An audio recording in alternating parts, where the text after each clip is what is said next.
जय हिंद। इस वीडियो में हम समझेंगे कि भूकंप कब ज़्यादा खतरनाक हो जाता है और हम लोग किस भूकंपीय जोन में आते हैं, और भूकंपीय जोन अगर हम ज़्यादा खतरनाक जोन में आते हैं तो हमें अपने घर बनवाते समय क्या क्या सावधानियां बरतनी चाहिए और किस तरह से भूकंप का पूर्वानुमान लगाकर भूकंप से होने वाली क्षति से बचा जा सकता है। देखिए, जो भूकंप शुरुआत होती है वो ज़मीन के अंदर से होती है। भूकंप की शुरुआत ज़मीन के अंदर जिस स्थान से होती है उसे हम मूल मतलब होता है फोकस, जहाँ से वो स्टार्ट हो रहा है तो उसे हम भूकंप मूल या फोकस करते हैं।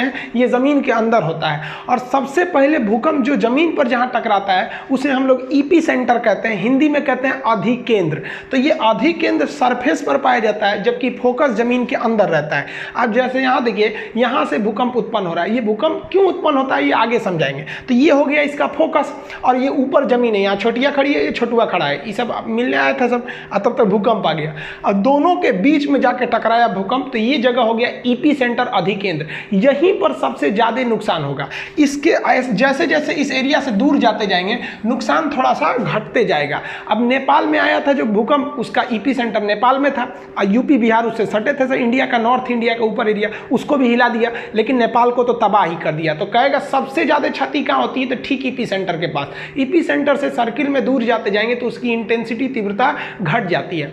अब जो भूकंप इतना हिला क्यों देता है, तो भूकंप की जो ऊर्जा होती है उस ऊर्जा को हम प्रत्यास्थ ऊर्जा कहते हैं। ये प्रत्यास्थ ऊर्जा जो होती है यही पृथ्वी को हिला देती है और ये तरंग के रूप में निकलती है, वेव के रूप में। इसमें 3 तरह के तरंग निकलते हैं। पी सबसे पहले पहुंचेगा इसलिए प्राइमरी नाम दे दिया गया, एस सेकेंडरी सेकेंड में पहुंचा और लास्ट में पहुंचा एल तरंग, इसे लव तरंग कहते हैं क्योंकि इसकी खोज एचडी लव ने किया था। तो भूकंप से निकलने वाले कुल 3 तरंग होते हैं। अब इसमें कई चीजें आपको समझना पड़ेगा, किसका आयाम ज्यादा, किसकी फ्रीक्वेंसी ज्यादा, किसका तरंगदैर्घ्य ज्यादा, किसकी स्पीड ज्यादा, किसका घनत्व, मतलब हर चीज को समझिए आप। देखिए, प्राइमरी वेव का जो स्पीड होता है वो 6 किलोमीटर पर सेकेंड होता है, 1 सेकेंड में 6 किलोमीटर चली जाती है। और जो सेकेंडरी यानी द्वितीयक तरंगे होती है उसकी स्पीड 3.5 किलोमीटर पर सेकेंड होती है और जो लव तरंगे होती हैं, एल तरंग, उसकी जो स्पीड होती है वो 1.5 किलोमीटर होती है। अब नुकसान सबसे ज्यादा इसी से होता है जिसका स्पीड कम होता है और सबसे कम नुकसान प्राइमरी से होता है क्योंकि स्पीड ज्यादा होती है। क्षति इससे सबसे कम होता है, इससे क्षति सबसे ज्यादा होता है। ये तो बीच वाला है तो बीच में रहेगा। अब आपके मन में आएगा इससे सबसे तेज है तो सबसे ज्यादा क्षति करना चाहिए। इसको नॉर्मल भाषा में समझिए। आप जब किसी से दिल लगाते हैं तो अगर मान लीजिए किसी से आप दिल लगाने गए और बहुत हाई स्पीड में दिल लग गया, एक के बार मुलाकात हुआ, तुरंत फ़ोन नंबर मिल गया, 1-2 दिन बात हुआ, बहुत अच्छा, तब तक आप देखें कि ले भाई साहब 2 बजे रतिया को उसका मोबाइल बिजी आ रहा है, तो आपको एगो क्षति होगा ना, बहुत तकलीफ होगा। लेकिन इससे आपको ज़्यादा तकलीफ नहीं होगा, कहेंगे 2 दिन तो हुआ था मिलते हुए, जाओ है आओ जाओ, तो इससे ज़्यादा तकलीफ नहीं होगा। लेकिन अगर उसके आने की स्पीड, जिससे दिल लगा रहे हैं, उसकी स्पीड थोड़ी कम रहेगी, धीरे धीरे आएगा। मान के चलिए कि एक थोड़ा सा पीछा किए, घर कहाँ है, भाई क्या करता है, ये क्या करता है, 2-3 महीना का समय लग गया, अब बड़ी मुश्किल से नंबर मिला और 2-3 महीना बात हो गया, तब जाके पता चला ससुरा दूसरे से फसल है, तो इसके तुलना में इसमें क्षति ज़्यादा लगेगी क्योंकि आपने ज़्यादा वक्त दिया है, थोड़ा धीरे धीरे स्पीड से आप आगे बढ़े थे, तो तकलीफ थोड़ा ज़्यादा होगा दिल टूटने पर। अब बात करते हैं लव। 90 से पता है लव, इसकी स्पीड सबसे कम है। अब कल्पना कीजिए कि आप मैट्रिक साथ ही पढ़े थे, देखते थे इधर से उधर, बात नहीं कर पाते थे, फिर इंटर भी साथ पढ़े थे, इंटर पास हो गए तो दोनों लोग तैयारी करने निकले लोग कि हम लोग तैयारी किया जाएगा। 2-3 साल का लंबा मेहनत हुआ तब जाके आप दोनों लोग में बात बनी, बहुत धीमी स्पीड से आगे बढ़े लोग और उसके बाद 2-3 साल ऐसे आप लोग में दोस्ती आगे बढ़ी और तब तक पता चला किसी दूसरे के मोटरसाइकिल पे आप घूमते देख लिए, तब जो मारेगा क्षति ना, भयानक क्षति होगा, एकदम लाइफ खराब कर देता है। यही सब गाना सुनता है, सब जग सुना सुना लागे, अरे बकलवा सब।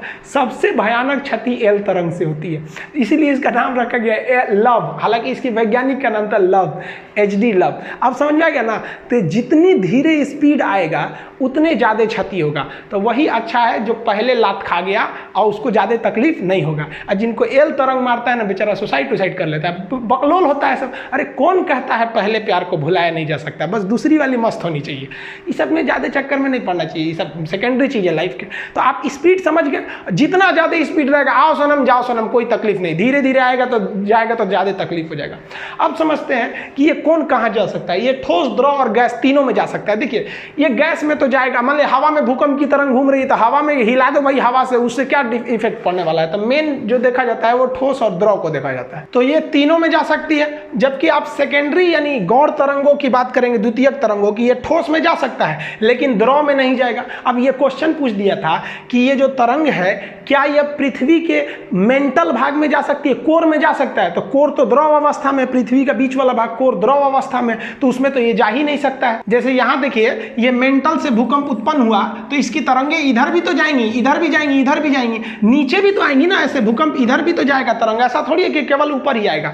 तो जो पी तरंगे होती हैं वो इस कोर को होकर पार कर सकती है क्योंकि वो द्रव में भी जा सकती है, लेकिन एस तरंगे पृथ्वी का जो सेंटर वाला भाग है उसको पार नहीं कर सकती है। जब तरंग उत्पन्न होती है ना तो इस जैसे यहाँ पे इसका फोकस है तो ये वाले ईपी सेंटर पे ज्यादा तगड़ा मारेगा और इधर गया तो यहाँ जाते जाते तो इसकी पावर खत्म हो जाता है। तो ये वाला जो होता है, ये देखिए आप ऐसा नहीं है कि सोचिएगा कि भूकंप उत्पन्न हुआ तो केवल इस डायरेक्शन में जाता है, वो दोनों डायरेक्शन में जा सकते हैं। तो ये वाला द्रव में न जाने की वजह से कोर में नहीं जा पाता है। और जबकि एल तरंग जो होता है ये पृथ्वी का जो बाहरी परत है ना, धरातल जिसमें हम लोग चलते हैं, ये मेन धरातल पे ही जाता है, इसलिए इसे धरातलीय तरंग के नाम से भी जानते हैं। ये सबसे ज्यादा क्षति पहुंचाता है क्योंकि नीचे तो कोई रहता नहीं, जो धरातल पे रहेगा उसी पे ये ज्यादा क्षति पहुंचाता है। एक और समझिए कि ये लॉन्गिट्यूडनल होता है। लॉन्गिट्यूडनल को कहते हैं अनुदैर्घ्य। अनुदैर्घ्य मतलब होता है सीधा एकदम निकल जाना, सीधे निकल जाएगा तो अनुदैर्घ्य होता है। यानी जो ध्वनि तरंगे होती है वो अनुदैर्घ्य होती है। हालांकि फिजिक्स में पढ़ाएंगे कि ध्वनि तरंगे 3 कंडीशन में अनुदैर्घ्य होती है, 2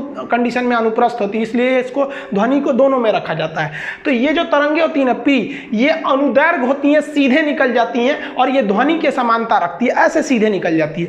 लेकिन अगर एस तरंग की बात करिएगा तो एस तरंग ट्रांसवर्स होती है यानी अनुप्रस्थ, इस तरह चलती है। जैसे आदमी कैसे पैर उठा उठा चलता है, तो उठा उठा के चलिएगा तो उसे कहते हैं अनुप्रस्थ। अब आदमी का मान लीजिए चप्पल का फीता टूट गया तो इसे घसटाते हुए चलता है, ऐसे ऐसे ऐसे, तब वो हो गया अनुदैर्घ्य। यानी ऐसे चलेंगे तो अनुदैर्घ्य। और जैसे ट्रेन चलती है अनुदैर्घ्य, उठ उठ के चलती है ऐसे, और घोड़ा दौड़ता है अनुप्रस्थ, ऐसे ऐसे, तो उठ उठ के ऐसे चलेगा तो अनुप्रस्थ, ये अनुप्रस्थ होता है। प्रकाश भी जो होती है वो अनुप्रस्थ तरंगों की तरह चलती है, ये फिजिक्स में आपको समझाएंगे।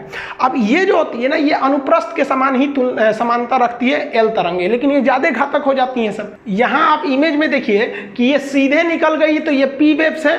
अब ये जो ऐसे ऐसे जा रहा है ये एस वेव है, ये इस तरह से जा रहा है, और एल वेव भी वैसे ही जाता है लेकिन कुछ ज्यादा हिला देता है, इसलिए इससे ज्यादा क्षति हो जाती है। इसे हिंदी में प्राथमिक कहते हैं, इसे हिंदी में द्वितीयक या गौण कहते हैं, और ये तो है धरातल पे चलने के कारण इसे हम धरातलीय तरंग के नाम से जानते हैं। अब जो नया डिजाइन से क्वेश्चन पूछे जा रहे हैं उसको समझिए। अब वो वेव से पूछ देता है, तो पी वेव जो होती है वो बहुत घनी होती है। जैसे देखिए ये है पी वेव, और एस वेव जो होती है वो लंबी लंबी थोड़ी हो जाती है, और एल वेव और लंबा हो जाता है। इस हिसाब से आपसे 3 क्वेश्चन पूछता है कि आवृत्ति, तरंगदैर्घ्य और आयाम बताइए तीनों का। तो आवृत्ति जो है वो संख्या को गिनता है, एक समान समय में कितनी संख्या की तरंगे हैं उसे गिनता है। तो इसमें संख्या गिने ना ज्यादा, 1 2 3 4 5 6 7 8 9 10, तो इसकी आवृत्ति ज्यादा संख्या में है। तो यहां हम स्पष्ट लिख दिए आवृत्ति यानी संख्या ज्यादा होती है पी वेव का। लेकिन अगर एस वेव का देखिएगा तो इसकी संख्या कम होती है, 1 2 3 4 5 6 ही है, तो इसकी आवृत्ति यानी संख्या औसत है, मतलब इन दोनों के बीच में रहती है। जबकि अगर एल वेव जो ज्यादा क्षति पहुंचा रही थी उसकी संख्या ही कम मिलेगी, 1 2 3 और लगभग 4 मिलेगा, तो इसकी जो आवृत्ति यानी संख्या ये सबसे कम होती है। अब बात करते हैं वेवलेंथ यानी तरंगदैर्घ्य की। तो वेवलेंथ जो है वो दूरी को दर्शाता है, दूरी मतलब लंबाई, छोटी सी लंबाई रहेगी तो लंबाई कहते हैं, लंबाई बहुत बढ़ गया तो दूरी बताता है। तो ये जो है ये दूरी बता रहा है। तो देखिए तो एक तरंग से दूसरे तरंग के बीच में इतनी ही दूरी दिख रही है, तो इसकी जो दूरी होती है वो बहुत कम होती है। जबकि उससे ज्यादा तरंगदैर्घ्य यानी वेवलेंथ यानी दूरी यानी तरंग की लंबाई, ये इसमें थोड़ा सा ज्यादा है। देखिए लंबाई इसमें थोड़ा सा ज्यादा है, तो ये दोनों के बीच में तो सब में मिडिल में ही आएगा। जबकि आप एल वेव की बात करेंगे तो एल वेव का जो तरंगदैर्घ्य होता है, दूरी होती है, वो सबसे ज्यादा होता है। देखिए इतनी दूरी है इसमें सबसे ज्यादा दूरी होता है। तो इमेज से समझिएगा। ड्रॉ करने के लिए आप सिंपल सा क्या करिएगा, इसे PSL लिखिएगा, पहले छोटा छोटा फिर उससे बड़ा फिर एकदम बड़ा। समझ आ गया कि नहीं आ गया? और उसके हिसाब से आप समझिएगा। अब समझते हैं एम्पलीट्यूड यानी आयाम को। तो आयाम का सेंस होता है ऊंचाई, तरंग कितना ऊंचा है उसे हम आयाम कहते हैं। तो इसकी ऊंचाई देखिए कम है, इसकी ऊंचाई उससे थोड़ा सा ज्यादा है। जबकि अगर एल वेव की ऊंचाई देखिएगा तो इसकी ऊंचाई ज्यादा होती है, इसी वजह से ये ज्यादा खतरनाक होता है। आयाम ज्यादा होने की वजह से ज्यादा हिला देता है। अब जैसे मान लीजिए कोई व्यक्ति है तो उसको मान लीजिए आप धीरे धीरे इसे तमाचा मारिएगा, छोटा छोटा आयाम से, अरे अरे अरे इसे मारिएगा, कोई दिक्कत नहीं है। और तनी सा आयाम बढ़ा कर इसे मारिए, बहुत तेज लगेगा। एल तरंग की तरह आयाम बढ़ी है, इतना हचाक दे मार दीजिए ऐसे मुड़िए टूट जाएगा उसका। तो एल वेव क्यों खतरनाक होती है ये आप एकदम अच्छा से समझ गए। एक तो ये हचाक से बहुत लंबा लंबा वेव मारती है और उससे बहुत धीमे गति से आती है, एकदम अच्छा से झकझोर के बिल्डिंग को जाता है। और ये वाला आता है बिल्डिंग में जो हिला के चल जाता है, ये तो पूरा बढ़िया से अस्थिर हिलाता है ऐसे जुड़ा गिर। तो अभी के जो एग्जाम्स है उसमें ये सब क्वेश्चन से ज्यादा पूछ रहा है, आप पुरनका रट के जाइएगा तो फिर फेल होके आएंगे। भूकंप के कारण देखिए, भूकंप का पहला कारण जो होता है नवीन वलित पर्वत। वलित पर्वत जो मुड़ के ऐसे बना है, फोल्डेड माउंटेन है, हालांकि ये कोई खास कारण नहीं है, ये मेन कारण है प्लेट टेक्टोनिक का। अब जो सबसे महत्वपूर्ण कारण होता है प्लेट, विनाशीय प्लेट का किनारा। हैरी हैस ने प्लेट टेक्टोनिक का सिद्धांत दिया था, वो नेक्स्ट चैप्टर में हम आपको समझाएंगे। प्लेट क्या होता है कि हम लोग जिस जमीन पे खड़े हैं ये जमीन बहुत मोटी है। जैसे आप अपने घर में 2 मंजिला 3 मंजिला पे खड़े होते हैं ना, तो आप लिंटर की ढलैया पे खड़े होते हैं, जो महज 4 से 6 इंच का ढलैया होता है, उस पर आपका पूरा घर रोक लेता है। तो जिस पृथ्वी पे खड़े हैं ना, ये भी एक ढलैया है, मिट्टी का है, और वो कितना मोटा है पता है, 100 किलोमीटर मोटा है। और जहां थोड़ा सा गहरा है उसके ऊपर पानी भर गया तो समुद्र हो गया। तो समुद्र जो दिख रहा है वो भी एक जमीन का हिस्सा है। 100 किलोमीटर ऊंचा जमीन है, उसमें थोड़ा सा ऊपर से धंसा दीजिए, समुद्र की गहराई कितनी होती है, 10 मैक्सिमम गहरा हो गया मारियाना ट्रंच 11 किलोमीटर। तो 100 किलोमीटर से ऊपर से धंसा दीजिए 11, तो उसमें पानी भर जाएगा तो समुद्र हो जाएगा।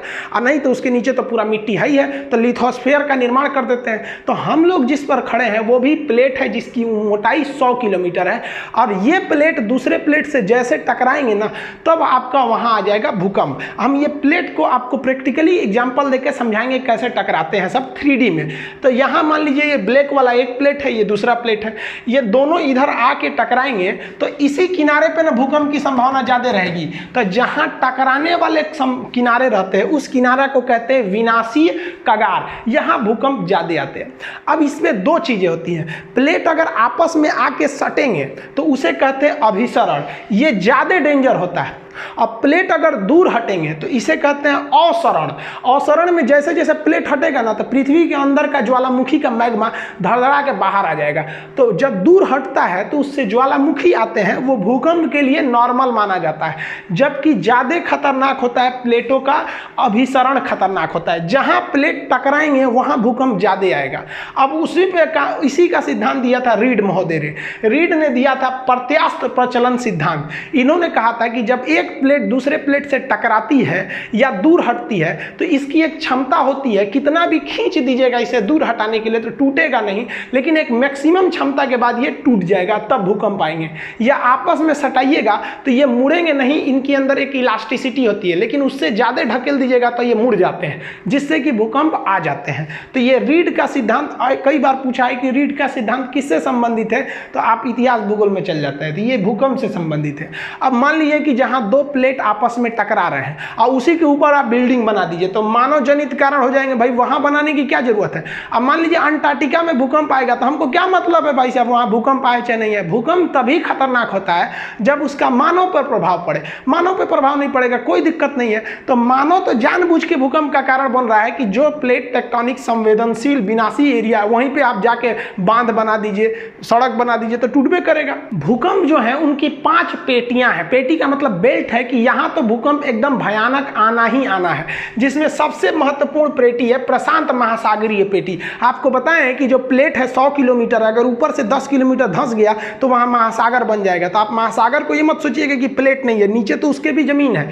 तो ये महासागरीय पेटी, यहाँ पर 60 से लगभग 63% भूकंप यहीं आते हैं, सबसे ज्यादा भूकंप। और इस भूकंप का कारण क्या है, अभिसरण है। पहले इसको आप मैपिंग द्वारा समझिए, तब आप समझ पाएंगे। यहाँ पर आप देखिए कि प्रशांत महासागर 2 जगह है, एक ये भी प्रशांत महासागर है और ये भी प्रशांत महासागर है। एक्चुअली ये 2 जगह नहीं है, पृथ्वी गोल है। अब मान के चलिए कि कोई चीज मेरे नाखून के पास है, इसको खोलेंगे तो आधा इधर चला गया, आधा इधर चला गया। वही अगर यहाँ देखिएगा तो प्रशांत महासागर एक ही जगह यहाँ बना दिए। तो जो प्रशांत महासागर का प्लेट है वो इस साइड से आप देखिएगा कि उत्तरी और दक्षिणी अमेरिका से टकराता है, तो यहाँ पर भूकंप की संभावना ज्यादा बढ़ जाती है। तो प्रशांत महासागर एक साइड में तो अमेरिका से अभिसरण यानी टकरा रहा है, और वही इस साइड में देखेंगे तो वो एशिया वाले प्लेट से टकरा रहा है, जिस वजह से यहाँ भूकंप बहुत ज़्यादा आने लगते हैं सब, और ज्वालामुखी भी आने लगती है। ऐसे टकरा के हट जाएंगे, मान लीजिए अगर टकरा के टूट गया तो ज्वालामुखी भी आएगा, भूकंप भी आएगा। इस वजह से अगर आप इसको एक दोनों मैप को आपस में जोड़ेंगे तो प्रशांत महासागर इस तरह से हो जाता है। तो ये गोल एरिया लगभग डिसाइड कर देता है, तो जिसे भूगोल की भाषा में रिंग ऑफ फायर कहते हैं, अग्नि वलय, क्योंकि भूकंप ज्वालामुखी आते रहता है तो आग धधकते रहता है, तो इसलिए इसे अग्नि वलय कहते हैं। आपसे कहेगा कि प्रशांत महासागर का जो अग्नि वलय है वो किस लिए है, तो याद रखिएगा वो ज्वालामुखी और भूकंप दोनों के लिए है। ये सबसे बड़ा भूकंपीय क्षेत्र आता है प्रशांत महासागरीय पेटी। ये अभिसरण होता है किस में, तो प्रशांत महासागर का एक ओर एशिया से और प्रशांत महासागर का दूसरी ओर अमेरिका से अभिसरण होता है, जिसे हम रिंग ऑफ फायर या अग्नि वलय कहते हैं। ये भूकंप और ज्वालामुखी दोनों के लिए है। समुद्र में भूकंप आता है तो सुनामी आ जाती है, ये सुनामी आपको अलग से बताएंगे। भूकंप की जो दूसरी पेटी होती है जिसमें हम लोग आते हैं उसे कहते हैं मध्य महाद्वीपीय पेटी। ये दुनिया के महत्वपूर्ण महाद्वीपों के बीचों बीच से निकल जाती है, इसलिए इसे मिड कॉन्टिनेंटल बेल्ट कहते हैं, मध्य महाद्वीपीय पेटी। इसका भी मेन कारण जो है वो अभिसरण ही है। हम आपको बताए हैं कि अभिसरण में ज़्यादा खतरनाक होता है और अवसरण में कम खतरनाक होता है। इसको भी आप मैप से समझिए कि जैसे ये देखिए पूरी दुनिया यहाँ पर, अब जो हम लोग मध्य महाद्वीपीय पेटी कहाँ पर है, ये रेड वाला एरिया देख रहे हैं, ये अटलांटिक महासागर के केप वर्डे द्वीप से चालू होता है और ये यहाँ तक जा रहा होता है। ये मध्य महाद्वीपीय पेटी है। इस पेटी को देखेंगे तो यहाँ दो प्लेटें आपस में टकरा रही हैं। अफ्रीका प्लेट जो नीचे से है वो ऊपर ढकेल रहा है यूरोप वाले प्लेट को, तो ये बड़ा वाला प्लेट है उसको ढकेल देगा। तो आने वाले 10 से 20 हजार साल बाद ये यूरोप जो है ना मैदान से ऊपर उठ के पठार बन जाएगा। यहाँ वाटरलू का मैदान बहुत फेमस है, जिस तरह में इंडिया में पानीपत का मैदान है। तो ये आपका जो अफ्रीकी प्लेट है ये ढकेल के यूरोप वाले प्लेट को उठा देगा। तो जहाँ ढकेलने वाला जहाँ जुड़ेंगे वहीं पर भूकंप आएगा। तो ये डॉटेड लाइन है, इस लाइन के आसपास जो रहेगा वहाँ पर भूकंप आना ही है। अब यूरोप का इधर वाला एरिया आएंगे तो ये एशिया और यूरोप लगभग आपस में मिलते रहते हैं, इसलिए इसका टेक्निकल नाम है यूरोप और एशिया यानी यूरेशिया। अब इस साइड में आएंगे तो ये यूरेशियन प्लेट है और ये हिंद महासागर और हिंदुस्तान दोनों एक ही प्लेट पर है, ये हिंद महासागर, तो इसे हम इंडियन प्लेट कहते हैं। इंडियन प्लेट इसको ढकेल रहा है यहाँ पर। इंडिया पहले यहाँ था अफ्रीका में, ये आगे समझाएंगे इवोल्यूशन में कैसे कैसे यहाँ गया। अब ये इसको ढकेल रहा है, तो ये दोनों जहाँ मिलेंगे वहाँ पर भी भूकंप आएगा। तो ये नेपाल के पास मिल जाते हैं, ये हमेशा उसको ढकेल रहा है। तो इसीलिए हिमालय पहाड़ की ऊंचाई बढ़ रही है। हम लोग जब छोटे थे तो पढ़े थे कि 8,848 मीटर ऊंचा है माउंट एवरेस्ट, आप लोग पढ़ रहे हैं 8,850 मीटर है। 10 साल रुकिए, इसी को आप पढ़िएगा 8,852 मीटर है। रीजन क्या है कि इंडियन प्लेट लगातार ऊपर ढकेल रहा है, हर साल ये ऊंचा हो जाता है, 5 सेंटीमीटर ऊपर भाग जाता है, जिस वजह से यहाँ टकराते हैं और ये एरिया पूरी तरह से संवेदनशील हो जाता है। और चूंकि जहाँ टकराएंगे वहाँ पहाड़ बनने की संभावना ज़्यादा रहती है। आप यहाँ देखेंगे तो यहाँ पे आपको मिलेगा आपका पहाड़, आल्पस पर्वत से लेके इधर निकलेंगे तो यहाँ काकेशस पर्वत है, हिंदुकुश पर्वत है, हिमालय, आराकामियोमा। तो ये पहाड़ी कारण जो होते हैं वो भी भूकंप के कारण बनते हैं। लेकिन आपको पता है कि मेन कारण पहाड़ नहीं है, मेन कारण अभिसरण हो जाता है। तो हिंदुस्तान का जो भूकंपीय क्षेत्र है वो क्या है, वो महाद्वीपों के बीचों बीच से आ रहा है, इसलिए इसे कहते हैं मध्य महाद्वीपीय पेटी, जो मुख्य रूप से नेपाल यानी हिमालय से होकर गुजरता है और आगे जाके प्रशांत पेटी में जाकर मिल जाता है। तो यहाँ ध्यान से समझिए, तो हम लोग का जो पेटी है वो तो मध्य महाद्वीपीय पेटी हो गया। ये अभिसरण का कारण है। किससे अभिसरण हो रहा है, तो अफ्रीका ढकेल रहा है यूरोप को बना देगा एक दिन पठार, और एक और इंडियन प्लेट ढकेल रहा है यूरेशियन प्लेट को, इसलिए माउंट एवरेस्ट की ऊंचाई बढ़ रही है। ये दोनों जहां मिलते हैं वहीं पे बन गया है हिमालय पर्वत। ये समझ में आ गया। अब जो तीसरी भूकंप की पेटी है उसे हम कहते हैं मध्य अटलांटिक पेटी। ये अटलांटिक महासागर के बीच में है, ये ज़्यादा खतरनाक नहीं है, ये अवसरण बंद करती है। कैसे, देखिए ध्यान से। ये अटलांटिक महासागर है, एस के आकार का है। इसमें क्या है कि इधर का प्लेट इधर जा रहा है और इधर का प्लेट इस साइड जा रहा है।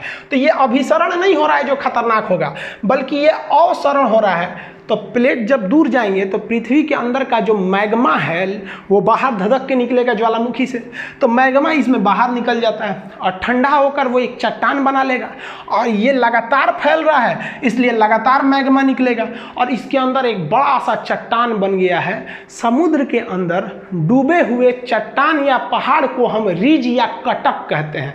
तो इसके कारण क्या हो गया, यहाँ ज्वालामुखी आते हैं और वही ज्वालामुखी का मैग्मा ठंडा होकर एक कटक बना लिया है। तो ये दुनिया का सबसे लंबा कटक कहेगा तो मध्य अटलांटिक कटक है, क्योंकि अटलांटिक महासागर के बीचों बीच में है ये मध्य अटलांटिक कटक। तो ये मध्य अटलांटिक में अवसरण होता है जिससे क्या निकलते हैं, ज्वालामुखी, और इसी ज्वालामुखी के जमाव से कटक का निर्माण हो जाता है उस एरिया में। देखिए पृथ्वी पर अगर आप प्लेटों की बात करेंगे तो बड़े बड़े 7 प्लेट हैं जिसमें मुख्य रूप से महाद्वीप हैं, और छोटे छोटे प्लेटों की संख्या क्या करेंगे तो लगभग वो 20 है, लेकिन 20 फेमस नहीं है। उन 20 में से कुछ ऐसे भी छोटे प्लेट हैं जो ससुरे भूकंप ला देते हैं, तो उन्हें हम यहाँ लिखे हुए हैं, अब एक एक करके समझा देते हैं। हालांकि एप्लीकेशन पे तो इसका PDF वगैरह सब आज ही डाले हैं, अभी तो एप्लीकेशन आप लोग के लिए खुला नहीं है, वो जस्ट बताएंगे हम किस दिन खुलने वाला, अब 1 से 2 दिन में उसको खोल देंगे। तो इसको आप मैपिंग के हिसाब से समझिए।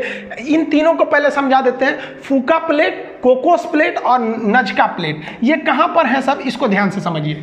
अमेरिका जो है, उत्तरी अमेरिका, तो अमेरिका के जस्ट इस साइड में, पश्चिम साइड में प्रशांत महासागर में, यहाँ पर एक है फोका प्लेट। तो ये फोका प्लेट अमेरिका में भूकंप ला देता है, क्योंकि प्रशांत महासागर वाला आके इसको ढकेल देता है, तो यहाँ भूकंप आ जाते हैं। यहाँ पर मैक्सिको के जस्ट इधर में है कोकोस प्लेट। अब याद रखिएगा, यहाँ एक कोको द्वीप है, यहाँ एक कोकोस द्वीप है, ना ये कोको है ना ये कोकोस है, ये कोकोस है लेकिन ये कोकोस प्लेट है। ये कोकोस प्लेट कहाँ लाता है तो प्रशांत महासागर में मैक्सिको के तट पर भूकंप लाता है। नजका प्लेट, ये कई बार UPSC में पूछा है, नजका प्लेट कहाँ है, तो नजका प्लेट एक छोटा सा प्लेट है, वो प्रशांत महासागर में है लेकिन वो पेरू तट के पास है नजका प्लेट। तो ये छोटे छोटे प्लेट हैं लेकिन ससुरे विनाशी प्लेट हैं, दूसरे से टकरा रहे हैं। अगर वही आप अगर कोई प्लेट को देखेंगे, जैसे ये अटलांटिक प्लेट है जो नीचे की ओर है, तो ये अटलांटिक महासागर में प्लेट है लेकिन इसके पास कोई दूसरा प्लेट ही नहीं है, जिस वजह से यहाँ भूकंप वगैरह नहीं आते हैं। सर भाई टकराएगा तभी तो भूकंप आएगा। तो आपसे क्वेश्चन भी पूछता है कि वह कौन सा ऐसा महाद्वीप है जहां एक भी भूकंप नहीं आते हैं, तो अटलांटिक वाला है। अरे भाई ये नीचे वाला अटलांटिक का रहे, ये अंटार्कटिक वाला, तो ये अंटार्कटिक के पास कोई प्लेटें टकराने नहीं जा रहा है। टकराएगा तभी तो अभिसरण होगा और वो जो किनारा कगार है वो विनाशी कगार बनेगा, तो यहाँ भूकंप का लिए आएगा, नहीं आते हैं सब यहाँ पर। और छोटे छोटे प्लेट देखिए, तो अफ्रीका की भ्रंश घाटी, जब हम आपको बताए थे कि 8वां महाद्वीप जिलांडिया, तो उसमें बताए थे कि आने वाले समय में ये अफ्रीका में भ्रंश घाटी आ रही है जो इथोपिया से लेकर नीचे तक जा रही है। ये आने वाले 40 से 50,000 साल बाद ये कट कर अलग हो जाएगा। उसी तरह जिस तरह से हिंदुस्तान पहले यहाँ था, कट के अलग होकर वहाँ चला गया, ये भी अलग होगा। अब ये जो अलग होगा तो यहाँ भी भूकंप आएंगे, लेकिन यहाँ पर क्या है, यहाँ अभिसरण नहीं हो रहा है, अवसरण हो रहा है, दरार पड़ रही है, जिस वजह से यहाँ एक बहुत बड़ी दरार पड़ गई है जिसे बृहद भ्रंश के नाम से जानते हैं। यह भी भूकंपीय क्षेत्र में आ जाता है। यहाँ पर तंजानिया पहाड़ी वगैरह है जो भूकंपीय क्षेत्र में आ जाते हैं। और अगर और छोटे प्लेट की बात करेंगे तो ये वाला इंडिया के अंडमान के पास है। अंडमान के पास एक छोटा सा प्लेट है जिसका नाम है बर्मा प्लेट। म्यांमार का पुराना नाम बर्मा प्लेट। यही बर्मा प्लेट 26 दिसंबर 2004 को टकरा गया था इंडियन प्लेट के पास, सुमात्रा द्वीप के पास, जिससे भयानक सुनामी चली आई थी। समुद्र में आने वाले भूकंप को हम सुनामी कहते हैं। अब यहाँ देखेंगे तो ये जो दक्षिणी चीन सागर है उसका वो जो प्लेट है उसका जो ज्योग्राफिकल नाम है उसका नाम है सुंडा प्लेट, और यहाँ पर फिलीपीन के पास है फिलीपीन प्लेट। तो ये छोटे छोटे प्लेट हैं, ये 7 ऐसे छोटे प्लेट हैं जो हैं ससुरे छोटे, देखने में लगे छोटे लेकिन घाव करे गंभीर। ऐसे ससुरा बर्मा प्लेट छोटा दिख रहा था, सुनामी लेके चला आया। तो ये आप छोटे छोटे प्लेट समझे, और ये भी समझे कि अगर प्लेट टकराएगा नहीं तो वहाँ भूकंप नहीं आएंगे, जैसे अंटार्कटिका में भूकंप नहीं आते हैं। ये छोटे प्लेट हो गए, और ये अंटार्कटिका में भूकंप आते नहीं है, वहाँ आदमी भी नहीं रहता, आएगा भी तो कोई किसी काम का तो नहीं रहेगा। अगर इसका स्क्रीनशॉट लेना चाहते हैं तो ले लीजिए, नहीं तो फिर एप्लीकेशन पे पढ़ेंगे तो इसका PDF और टेस्ट तो सब बताएंगे आप लोग को। तो इसमें हम आपको मोटा मोटी हर एक प्लेट बताए हैं। ये प्रशांत महासागरीय प्लेट है जो इधर भी है। हम लोग का जो भूकंपीय प्लेट है वो है आपका मध्य महाद्वीपीय। इसका मध्य महाद्वीपीय क्यों नाम पड़ा, क्योंकि ये पूरे महाद्वीपों के बीचों बीच से आ रहा है, जिसमें मुख्य रूप से हिमालय और भारत का उत्तरी हिस्सा है। ये मध्य अटलांटिक है, इसमें तो अवसरण हो रहा है, इसमें तो भूकंप भूकंप ही नहीं आते हैं। अब समझते हैं भूकंपीय जोन किसे कहते हैं। वह एरिया जो प्लेटों के कगार के पास जहां टकरा रहे हैं ठीक वहीं पे आ जाएगा तो उसका भूकंपीय जोन ज़्यादा खतरनाक वाला हो जाएगा, उससे दूर जाएंगे तो कम खतरनाक। तो भूकंप के खतरे को भांपते हुए हम एरिया को बांट देते हैं, ये ज़्यादा संवेदनशील है, ये कम संवेदनशील है, उसे हम भूकंपीय जोन कहते हैं। भूकंपीय जोन 1 से लेकर 5 होते हैं। भूकंपीय जोन जो 1 है इसमें लगभग 5 तीव्रता का भूकंप आता है, जिसमें किसी को कोई दिक्कतें नहीं होता है। इसलिए भूगोलवेताओं ने अभी कह दिया है कि जो भूकंपीय जोन 1 है इसकी मान्यता को खत्म कर दिया गया है। भूकंपीय जोन को 2 से गिना जाता है, लेकिन कहेगा कितने होते हैं तो 1 से 5 होते हैं, और 1 वाले को अभी खत्म कर दिया गया है। जैसे जैसे आप भूकंपीय अभी क्या लिखे हैं यहाँ, बट नाउ ओनली 4 जोन हो चुके हैं। जैसे जैसे आप भूकंपीय जोन 1 से किधर जाएंगे 5 की ओर, आप खतरे की ओर बढ़ रहे हैं, यानी डेंजर की ओर बढ़ रहे हैं। यानी सबसे खतरनाक जोन कौन सा आता है, 5वां जोन आता है। ये कहाँ मिलेगा, जहाँ एकदम प्लेट मिल रहा है, जैसे हिमालय का निचला भाग, नेपाल का एरिया, ये 5वें जोन में आता है। 1 नंबर जोन तो खत्म कर दिया गया है, हिमालय आपके 5वें जोन में आता है। यहाँ नक्शा दे दिए है, इसको आप स्क्रीनशॉट में लेके देख सकते हैं। जो रेड कलर से दिया है वो जोन नंबर 5 है, जिसमें कश्मीर आता है, ये आपका हिमाचल प्रदेश, उत्तराखंड, नेपाल का वह एरिया जो बिहार यूपी से सटता है वो हो गया, पूर्वोत्तर भारत हो गए लाल वाले एरिया में। लाल मतलब कौन सा है, भूकंपीय जोन 5 है। ये गुजरात का ऊपर वाला कच्छ जो है, भुज में तो 26 जनवरी 2001 को भूकंप आ गया। सोचिए सब लोग झंडा फहरा रहे थे, लोग सुबह सुबह भूकंप आ गया, बहुत खतरनाक भूकंप था वहाँ पर। ये तो इस बार एग्जाम में भी पूछा था किस दिन आया था। बाकी अगर आप देखेंगे तो भूकंपीय जोन 2 जहाँ से अब तो मेन शुरुआत हो रही है, हम आपको पहले ही बोले कि 1 नंबर खत्म हो गया। आप इस नक्शा में भी देखिएगा तो भूकंपीय जोन 2, 3, 4, 5 को बनाया गया है। तो देखिए दक्षिण भारत में ये वाला एरिया कम है, 3 नंबर में आ जाता है येलो जोन। तो यहाँ से आप कलर के हिसाब से जोन डिसाइड कर सकते हैं कि आप किस जोन में आते हैं। अभी जो बताएं वो आपके पीसीएस लेवल या फिर आपके यूपीएससी लेवल में वहां से ज्यादा क्वेश्चन आते हैं। अब ग्रुप डी, खलासी, चपरासी, गैंगमैन, सफाई कर्मी, इस सब के एग्जाम में क्या पूछेगा बच्चा वाला चीज कि भूकंप को किस मशीन से नापते हैं, तो सिस्मोमीटर से नापते हैं। ये मशीनमा का नाम है सिस्मोमीटर, ये नाप देता है वहां पर।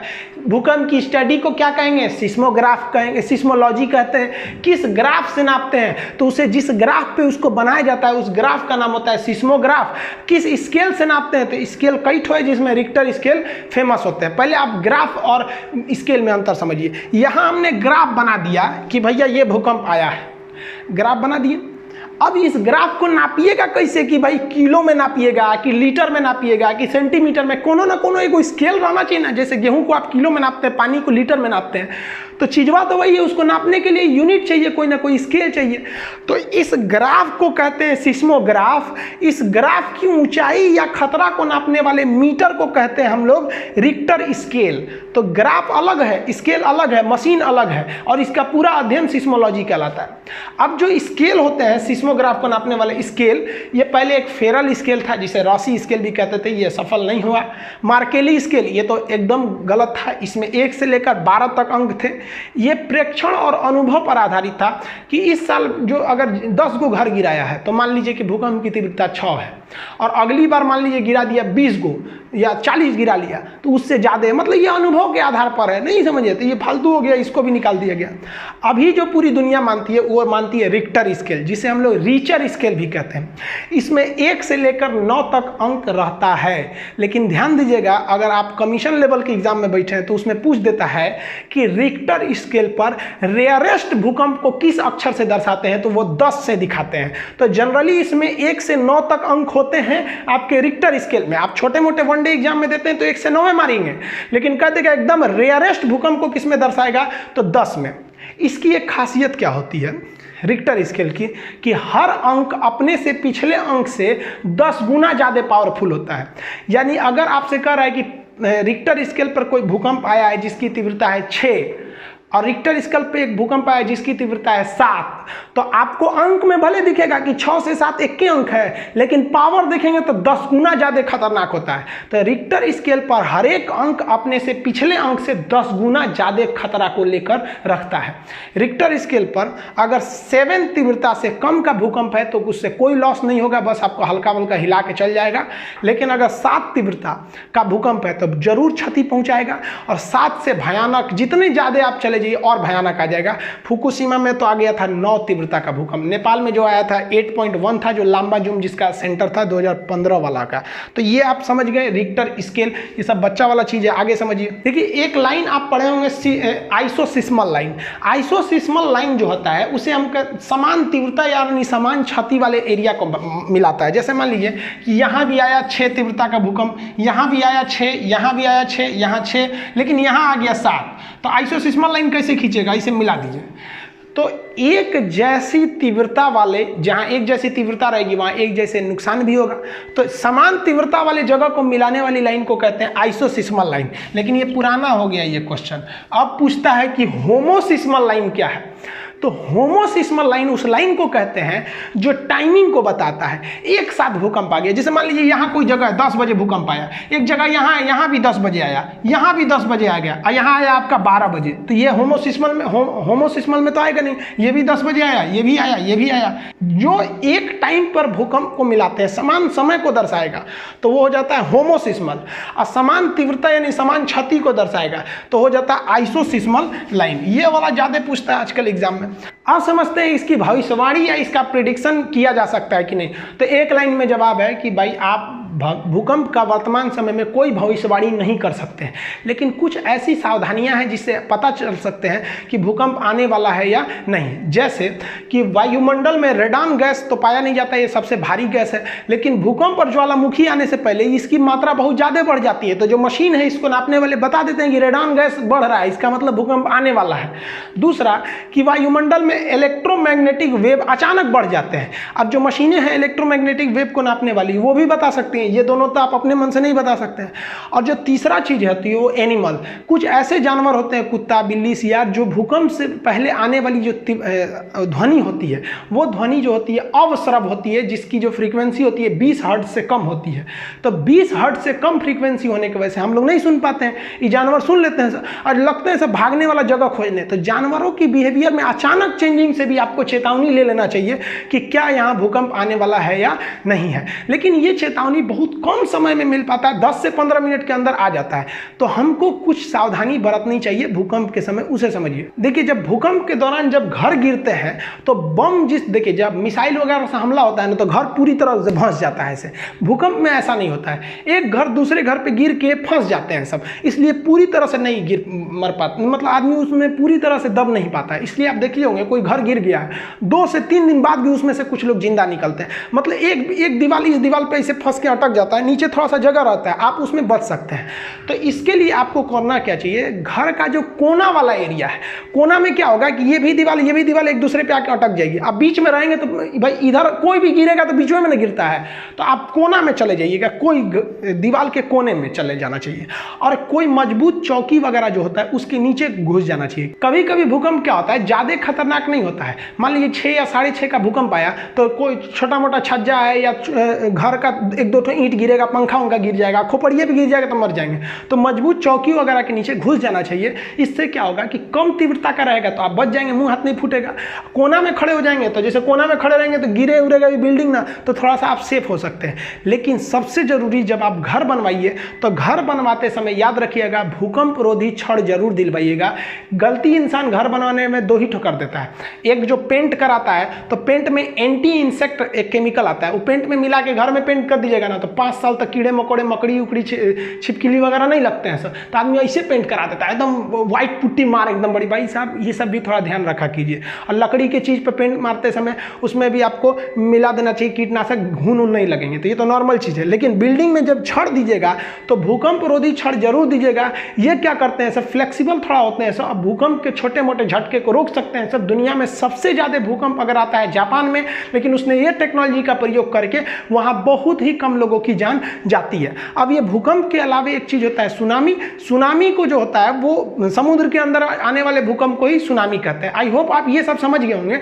एप्लीकेशन में इसका PDF वगैरह डाल दिया गया है। एप्लीकेशन जिस दिन आएगा उस दिन एप्लीकेशन की फीस बहुत ही कम रहेगी। देखिए एप्लीकेशन को हम कभी भी अलाउंस कर सकते हैं, जिस दिन एप्लीकेशन अलाउंस करेंगे उस दिन जो फीस रहेगा वो केवल 9 रुपये रहेगा। और 9 रुपये 2 रुपये GST लगेगा, यानी 11 रुपये में आपको 11 रुपये में बढ़िया चाय नहीं मिलेगा। केवल उस दिन 11 रहेगा। आएगा, उसके बाद फीस जो है ना बढ़ जाएगा उस दिन उसके बाद। इसलिए आप लोग अगर पढ़ना चाहते हैं बढ़िया से, जीरो से लेकर एकदम कमीशन लेवल तक, तो भाई आप तैयार रहिएगा। फर्स्ट दिन लीजिएगा, पैसे बच जाएंगे, अगले दिन लीजिएगा फिर हमको नहीं बोलिएगा। समझ में आ गया? आप ये समझ गए होंगे। मिलेंगे नेक्स्ट वीडियो में, तब तक के लिए जय हिंद।